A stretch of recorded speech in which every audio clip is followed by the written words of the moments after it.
Somewhere nestled in the heart of a sprawling forest, a village is located. This village is a community of farmers and fishers who lived a simple life. This is the village of Furch.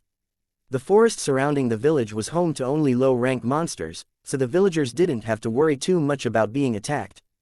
But they did have a few slayers, people who trained to fight monsters and protect the village and towns from them. Slayers were an important part of society. In the cities, the Slayers organization assigned the most talented slayers, mostly those from noble families. The commoners, those who didn't have a noble background, were usually left to protect villages and towns. There were still a few commoner slayers in the city, but they were mostly ignored. Most of the credit for successful missions went to the noble slayers, even if they hadn't done much to earn it. In the village of Furch, there were only 5 slayers. They formed a party called Lion Fang, and they were considered a B-rank party, meaning they were skilled but not yet at the top of their game. They were the village's protectors, and the villagers trusted them to keep them safe.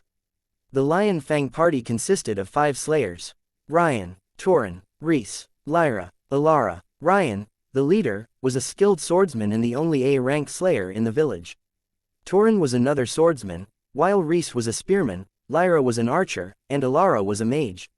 The Lion Fang was a B-rank party.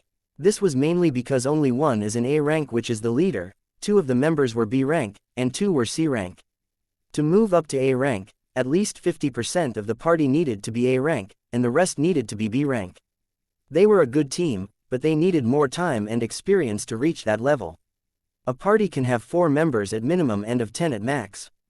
It was a rule set by the Slayers organization, and it was important for keeping things organized. Guilds were different. Guilds were teams of multiple parties, and they could have as many parties as they could support. Leading a guild was no easy task. It was expensive, and you needed a lot of leadership skills and charisma to manage multiple parties and keep them all working together. Establishing a guild was not a simple matter. Leadership was only one part of the challenge. The real difficulty came from the amount of money needed to support it. Guilds had to pay taxes, the amount depending on their size and the number of parties they had. They also needed to provide food for their members, both for daily meals and for long adventures. They had to buy supplies for quests, especially for those that took them outside the city, like escorting missions and dungeon raids. And then there was the cost of repairing weapons and armor after a long adventure, as well as the price of insurance for each member. Guilds were required to provide insurance, just in case a slayer died or was injured while on a mission. A guild that didn't provide insurance would be considered a crime, and the guild master would be sentenced to death. Those were just some of the basic expenses. Before establishing a guild, you also needed a huge base, a building to house your members and all of your gear. Then there was the paperwork. Getting the proper paperwork to set up a guild was a long, complicated process. It was also expensive. There was a lot to consider, and it wasn't something you could do on a whim. The Lion Fang party walked through the forest, keeping a watchful eye on their surroundings. They were patrolling the area, making sure the monster population was under control. Some monsters, like goblins, reproduced incredibly fast, and they needed to be kept in check. Goblins, though weak, individually and not very smart, could quickly overrun an area, and even an entire kingdom, if their numbers were not controlled. Ryan, the party leader, swung his sword with a swift, practiced motion. The blade sliced through the air, cleaving the head of a goblin in 2. The rest of the party watched, their movements casual. They didn't need to help.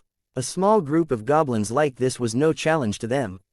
Even the weakest member of the party, a C-rank slayer, could take on 10 goblins at once and win easily. Even F-rank slayers, the lowest rank, could fight off 2 or 3 goblins at the same time. Some, depending on their skill, could even fight 4 at once, though they might not win. But the Lion Fang party, with their mix of experienced A-rank and B-rank slayers, had nothing to worry about. Their task was simple: keep the monsters in check, and ensure that the village of Furch remained safe. Torin pulled out a small, gleaming dagger. He carefully sliced off the right ears of the dead goblins and placed them in a small, magically sealed bag. He would deliver the ears to the Slayer's satellite base later. The Slayer's satellite base was a smaller outpost of the main Slayer's organization, which was located in each kingdom's capital city. The satellite bases were located in villages and towns throughout the kingdom, providing support and resources for the Slayers stationed in those areas. Once they were finished with the goblin ears, Alara raised her hands, a faint glow emanating from her fingertips. She muttered a few words, then launched a stream of searing flames at the goblin corpses. They ignited quickly, the flames licking at the bodies until nothing was left but ash. Alara made sure they were completely burned, leaving no trace behind. The bodies of the goblins, if left to rot, could attract other monsters, especially those from outside the forest. They could end up living in the forest, a dangerous situation for the village. Burning them was the best way to dispose of them, keeping the forest safe for both the villagers and the slayers. The Lion Fang party returned to the village of Furch, their patrol complete. They entered the village, their boots kicking up dust on the cobblestone path. As they approached the town square, they saw something: several knights, their armor gleaming in the afternoon sun, and a group of men dressed in official robes. One of the knights stepped forward, blocking their path. One of the men in the official robes approached Ryan, holding out his hand.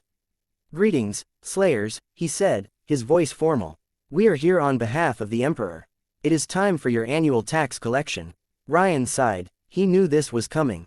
Every year, the Emperor's tax collectors came to every village and town, demanding their share of the profits. Ryan reached into his bag and pulled out a pouch of coins. He handed it to the tax collector.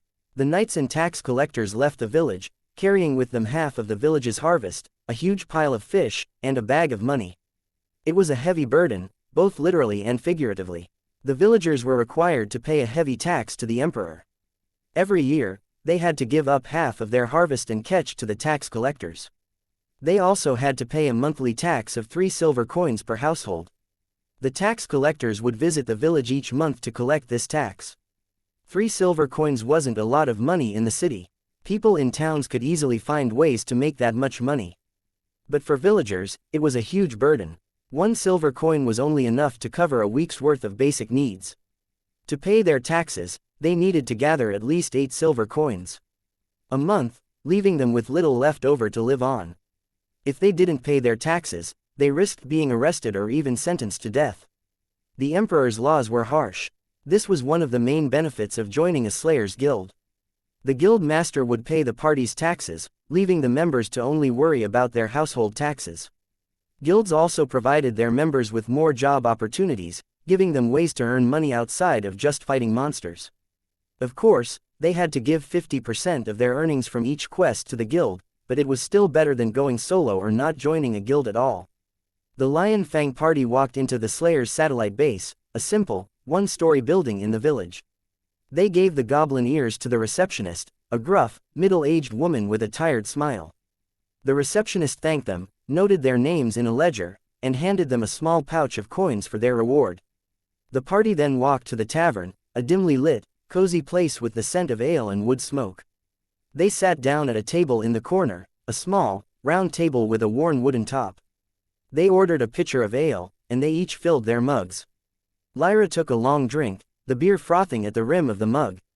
"Ugh, I really hate the Empire," she said, her face contorted in annoyance.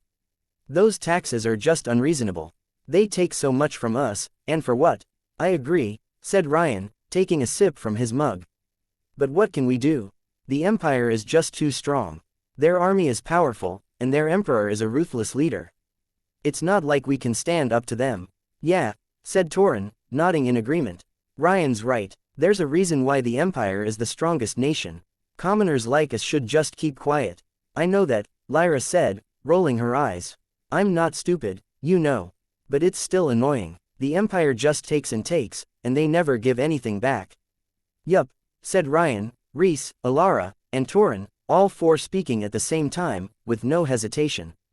They knew she was right. It was frustrating, but there wasn't much they could do. They were just a small party of slayers in a small village. The Empire was a powerful force, and they were powerless to stop it. The Lion Fang party continued their meal and drinks, enjoying each other's company and relaxing after a long day of patrolling. The conversation shifted to lighter topics, stories of past quests and amusing encounters with monsters. Meanwhile, outside the forest, a short teenage girl with a great shield strapped to her back and a short sword at her hip, walked along a dirt path. She wore a cloak made of wolf fur, the thick fur lining the hood. Beneath the cloak, she wore a set of red and black armor, its edges catching the moonlight as she moved. She saw smoke rising from the forest in the distance, a sign that there was a village nearby. She smiled, a small smirk playing on her lips. Finally, a village, she said to herself. Thanks for watching the video, and please like and subscribe for more chapters to come.